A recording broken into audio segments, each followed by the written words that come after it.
你以為你而家嘅焦慮係因為冇錢，咁當你有錢之後，你會更加絕望。呢個呢係我其中一個真實嘅個案。佢嚟揾我嘅時候呢，只係得20幾歲，佢有抑鬱，嗰陣時呢甚至係停咗經嘅。佢媽媽係做生意嘅，揾好多錢，好強勢。爸爸呢係一個中層嘅公務員，收入唔錯，但係屋企呢最主要話事嗰個都係佢媽媽。外人呢好難想象一個女仔出身富貴之家，想要咩都有咩。大學畢業有錢，自己個樣又生得靚，又有學歷，冇人呢係估到佢有抑鬱嘅。抑鬱呢引致佢失眠，亦都有暴食症。每次食完嘢之後呢，就去扣喉。後嚟呢，直到佢身體停經，佢先至去睇醫生。檢查咗落嚟呢，身體係冇咩大問題嘅。於是呢，醫生就開咗啲激素俾佢食。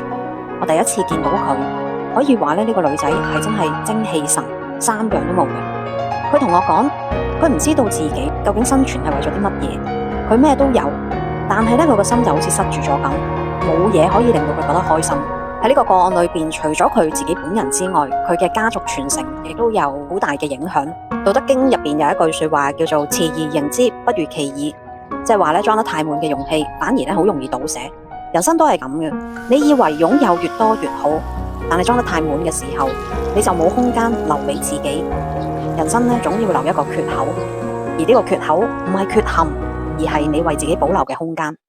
你嘅追求，你嘅熱愛，你真正想做嘅事。當你揾唔到呢個追求，呢份熱愛，再多嘅物質都填補唔到內心嘅空虛。我哋接受咗好多年嘅教育，但係對於生命，我哋一無所知。喺而家呢個時代，太多人咧追求成功，賺多啲，升快啲，住大啲。但係追到之後呢，如果連自己都整唔見，成功又有啲乜嘢意義啊？錢好重要，但係唔好唔記得，錢只係工具，唔係目的。真正目的係用錢去換取自由，用自由去活出自己。